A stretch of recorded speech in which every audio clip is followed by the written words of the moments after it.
السلام علیکم ورحمۃ اللہ وبرکاتہ۔ بسم اللہ الرحمن الرحیم۔ شیر کی خوفناک دھاڑ سنتے ہی ٹارزن تیزی سے پلٹا۔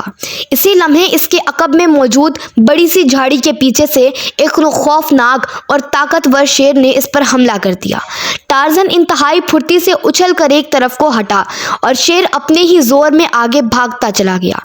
ٹارزن بال بال بچ گیا تھا، ورنہ جس طرح اچانک شیر نے اس پر حملہ کیا تھا وہ یقیناً اس کے سینے پر اپنا پنجہ مار کر اسے شدید زخمی کر سکتا تھا۔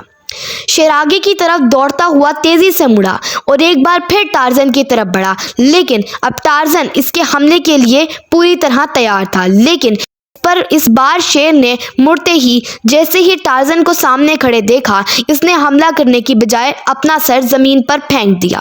تو ٹارزن تیزی سے آگے بڑھا اور اس نے شیر کے سر پر ہاتھ رکھ دیا۔ یہ اس بات کا اعلان تھا کہ ٹارزن نے شیر کو معاف کر دیا ہے۔ ٹارزن نے دیکھا کہ شیر خاصا زخمی تھا، اس کی گردن اور سر پر بڑے بڑے زخم تھے۔ مجھے معاف کر دو سردار ٹارزن، میں زخمی ہونے کی وجہ سے غصے سے پاگل ہو رہا تھا، میں نے تمہیں پہچانا نہیں تھا۔ شیر نے ٹارزن سے مخاطب ہو کر کہا، میں نے تمہارے سر پر ہاتھ رکھ کر تمہیں معاف کر دیا ہے، لیکن یہ تمہیں کس نے زخمی کیا ہے؟ کیا تمہاری کسی دوسرے شیر سے لڑائی ہوئی ہے؟ ٹارزن نے حیران ہوتے ہوئے پوچھا۔ نہیں سردار، یہ زخم مجھے ایک بہت بڑے خوفناک اور ہیبت ناک مگرمچھ کی وجہ سے آئے ہیں، شیر نے جواب دیتے ہوئے کہا۔ ٹھہرو، تمہاری بات تفصیل سے بعد میں سنوں گا، پہلے میں تمہارے زخموں کا علاج کر دوں، ورنہ تمہارے جسم میں زہر پھیل جائے گا اور تم ہلاک ہو جاؤ گے، ٹارزن نے کہا، اور اس کے ساتھ ہی اس نے اونچی آواز میں منکو کو پکارنا شروع کر دیا، کیونکہ منکو اس سے علیحدہ ہو کر جنگل میں گھومتا پھر رہا تھا۔ 2-3 آوازیں دینے کے بعد منکو دوڑتا ہوا وہاں پہنچ گیا۔ کیا ہوا سردار؟ منکو نے قریب آ کر غور سے زخمی شیر کو دیکھتے ہوئے کہا۔ شیر کو کسی بڑے مگرمچھ نے زخمی کر دیا ہے اور مگرمچھ کے دانتوں میں زہر ہوتا ہے، اس لیے شیر کے زخموں کا فوری طور پر علاج ضروری ہے۔ تم ایسا کرو کہ جا کر سرخ نوکیلے پتوں والی جھاڑیاں توڑ کر لے آؤ تاکہ شیر کے زخموں کا علاج ہو سکے، ٹارزن نے منکو سے کہا، اور منکو سر ہلاتا ہوا واپس دوڑا اور جھاڑیوں میں غائب ہو گیا۔ شیر اب زمین پر لیٹا ہوا تھا، اس کی آنکھیں بند ہونے لگ گئی تھیں اور وہ آہستہ آہستہ کرا رہا تھا۔ فکر مت کرو، ابھی تمہارا علاج ہو جائے گا اور تم صحت یاب ہو جاؤ گے، ٹارزن نے اسے تسلی دیتے ہوئے کہا۔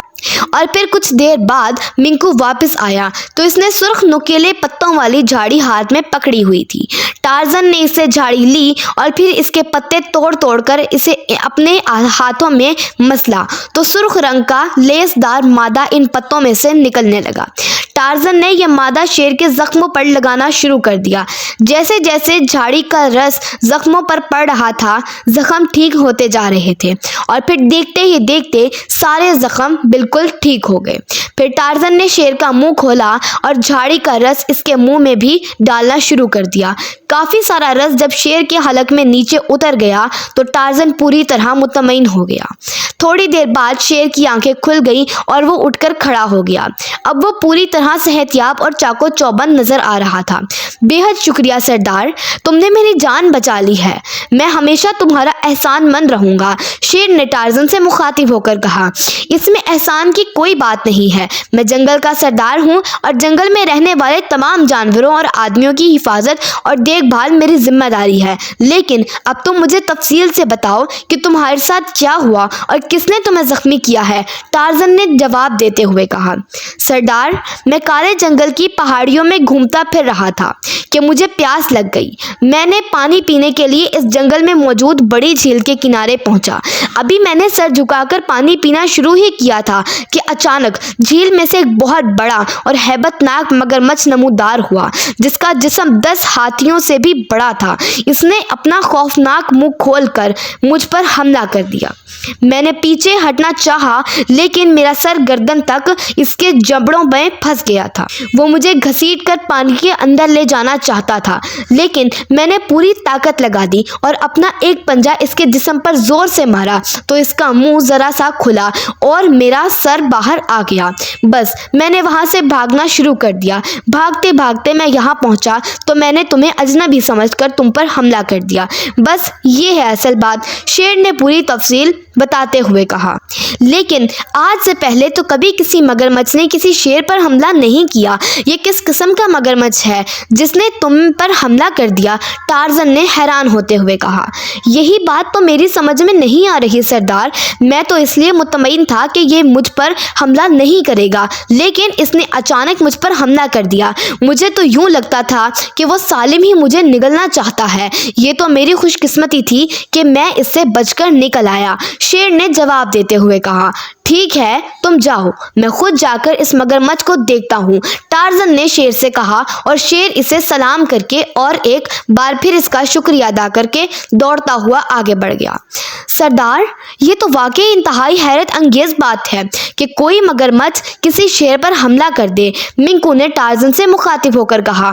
ہاں، لیکن ایسا ہوا ہے، ٹارزن نے جواب دیا۔ سردار، کہیں یہ شیر غلط بیانی تو نہیں کر رہا؟ منکو نے کہا۔ نہیں، میں نے زخموں کو اچھی طرح دیکھا ہے، یہ واقعی مگرمچھ کے دانتوں کے زخم ہیں، ٹارزن نے جواب دیا تو منکو نے بھی اس بات میں سر ہلا دیا۔